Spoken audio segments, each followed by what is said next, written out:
Equity markets have been climbing a wall of worry this year, with investors lifting share prices to record highs despite what would appear to be mostly bad news. Just what are investors doing in this current economic and investing landscape? Joining us is Brad Simpson, Chief Wealth Strategist at TD Wealth. Great to have you back, Brad. This seems so counterintuitive, I think, for many of, I'd say, the lay people who are watching the markets right now.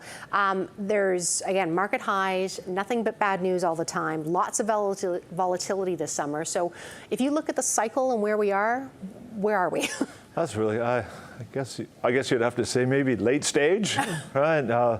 I think we've been doing, we are writing an article right now that we're calling the final cut. So I think that's what you would probably say, somewhere along the late stage of the economy and the cycle. And does that mean we're headed towards a recession? No, I don't think necessarily. No, I think that's I think what you're seeing is markets move on what you think is going to happen, not necessarily what happens. So a lot of this, I think, is derived by that big question: are we going to have a recession? Yes or no?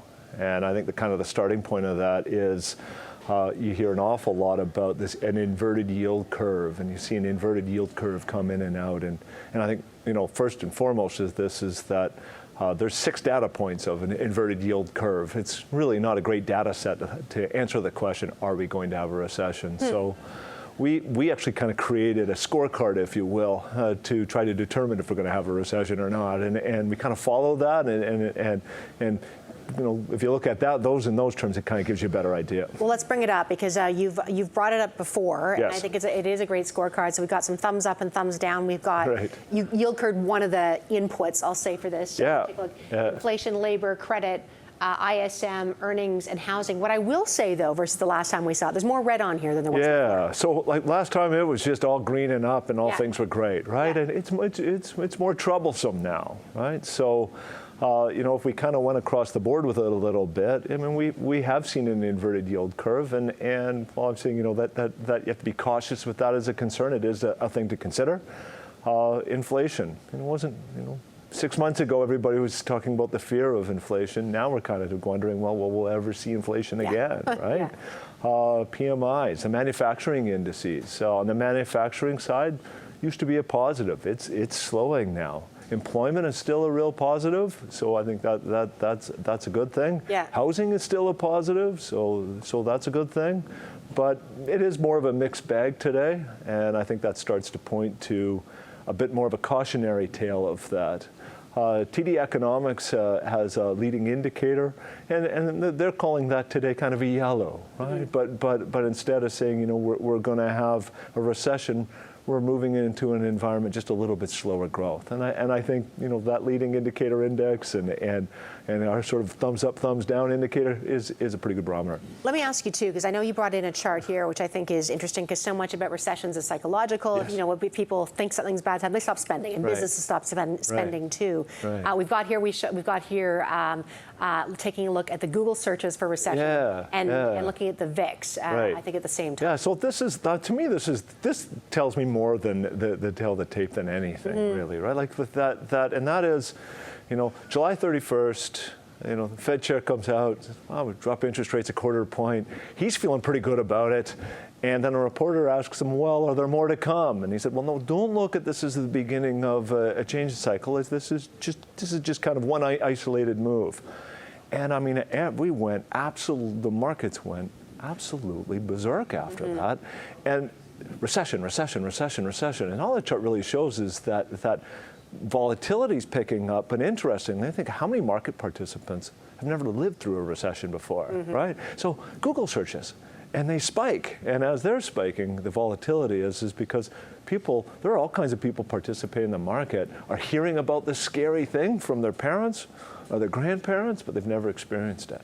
Let me ask you, so we do know, to your point, you've got lots of still green in terms of the health of the economy, but there is fear that recession is growing.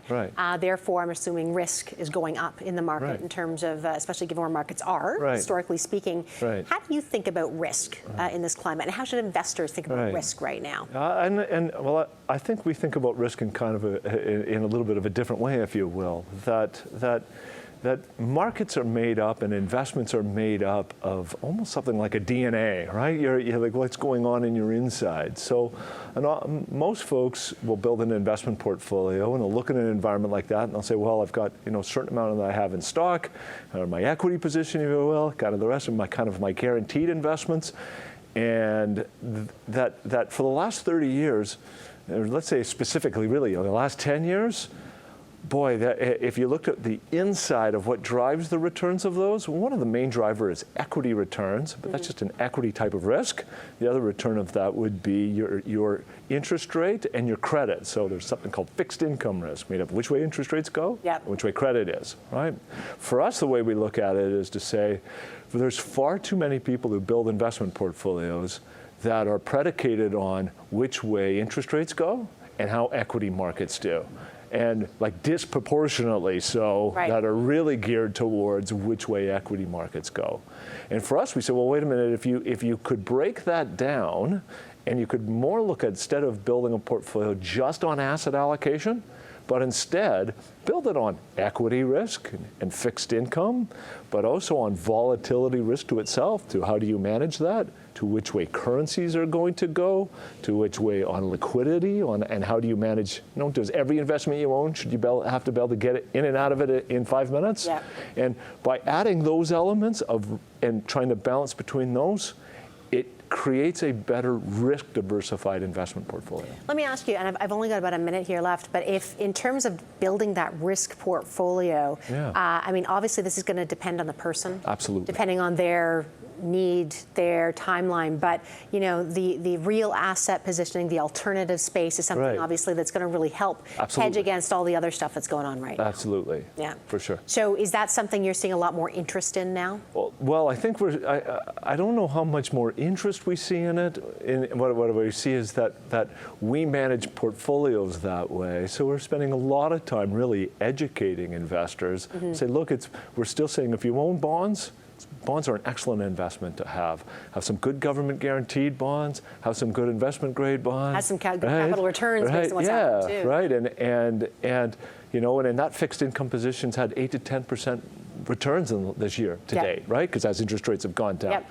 But you can also hedge some of those risks, and then you can also add equity portfolios, just like you're doing, but in another great diversifier, which can take your money out of the day-to-day market altogether, is putting private real estate, and private credit, and real estate positions that don't trade every day, and it's a terrific diversifier to a portfolio. Well, we'll have you back to talk much more about that. Brad, always a pleasure. Thank you. Thank you. Brad Simpson, Chief Wealth Strategist with TD Wealth.